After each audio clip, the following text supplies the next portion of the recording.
Hello everyone and welcome to another movie review by Centipede Geek. In this video I'll be talking about my thoughts and opinions on the James Bond film by the name of No Time to Die. Of course, it's the most recent James Bond film. It's the fifth and final time that our main actor of Daniel Craig will be playing the James Bond character, so it'll be interesting to see who plays James Bond in the future and where that route will go, if you know what I mean. So this film also stars Rami Malek from the show Mr. Robot that aired on USA about a year or two, or ended a while back, and he plays our villain. It also stars Jeffrey Wright, Phoebe Waller-Bridge, Ben Whishaw, Christoph Waltz returns, of course. Ralph Fiennes also returns. They reprise their roles. It's got a great cast.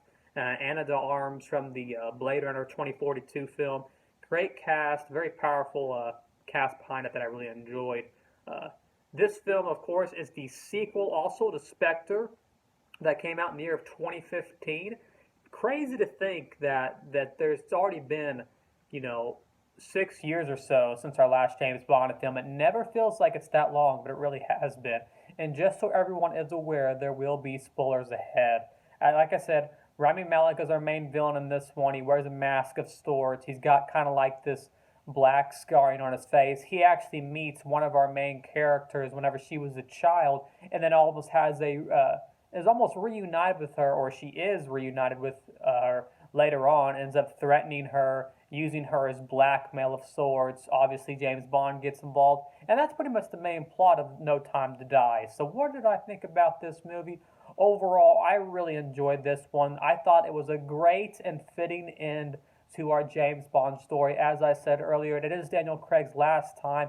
Of course, we knew it was going to be his last time, but I will say I did not go into this movie thinking that he was going to die. I kind of thought that he might.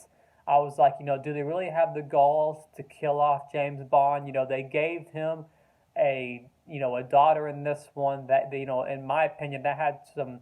It took a lot of guts to do something like that, but in my opinion, it would take even more guts to kill off an iconic and important character like James Bond, and the way they did that with the nukes or the missiles coming down on the island, and he wasn't. It was very fitting because since he got slashed with that flower that Rami Malek did to his face, he wouldn't be able to hug or kiss or even be near, uh, the love of his life and the daughter. Wouldn't even be able to be near his family. So if you think about it in a sense, if he's not able to be near his family, then what's the point of living, or what's the point of life at all if you can't spend it with the ones you love, right? So he ends up staying on the island, obviously because there's nothing he can do about it, and he, closes the place, closes the vault doors up, missiles come, blows him and the island up, and I thought it was a very fitting end to really just a powerful movie overall. Rami Malek plays a great villain in this one. Has an accent, also has kind of a very soft spoken voice, and I thought he played a really cool character. It's just a really neat film. Now, in the previous years, we have some James Bond films that have action in them, but if you think of films like such as Casino Royale, where about 4 films ago, we started off with Daniel Craig playing Casino Royale. And Casino Royale is a much different film than this one. It's more of a slower burn James Bond film. It has its moments of action in it, but it's more of kind of a slower film where all the action's right at the end. No Time to Die is a lot different in the sense that it's a 3-hour James Bond action epic, but it's an action epic in the sense that there's action probably every 20 minutes or so. There's always sort of a big scene happen to keeping the viewer's attention. I don't mind slower films. If you watch my review, a lot of my channel on Centipede Geek, you'll see that I actually prefer slower films because I think they have more of a build up to them, and a lot of times that build up can have a great payoff or a great finale or climax. But this film is not like that at all. It's a 3-hour action epic in the sense that there's always something happening. If you were to compare it to films such as Spectre or some of the other films, this one definitely, in my opinion, is probably one of the more faster-paced James Bond, and it's really sad to see Daniel Craig go. They do have another James Bond character where she has that 007 tagline or that 007 name to her, and then they don't get along at first, and then later on the film she ends up having a mutual respect and a mutual sort of, I guess you could say, admiration for James Bond, and ends up giving him back the name. So overall, a really neat and a really fitting ending to the franchise. I'm curious to see where James Bond goes. There is something to watch after the credits. It's not a scene, it's just a simple text that says that James Bond will return at some point in time, obviously with someone else playing him. I'll be curious to see where they go, as once again we've had several people over the years, Pierce Brosnan. We can name the amount of people that have played James Bond. So it'll be interesting to see where they go. If they stay with this, maybe they'll stay with this story and have this girl come back. I thought she was a pretty cool character. I would be interested in seeing her come back if she was to play this sort of James Bond character. And I believe Daniel Craig said something interesting too, that don't try to be offended by what he says, but I have to kind of agree with what he says. That he said that it's not that a girl can't play James Bond, it's that he thinks there should be better roles than the character of James Bond to play.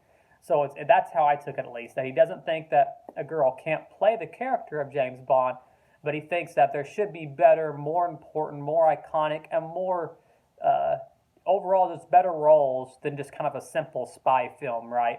I wanted to point out something too, but either way, I'd be down for a girl. It doesn't really matter to me. I just think the character of James Bond, I just think the story's kind of neat.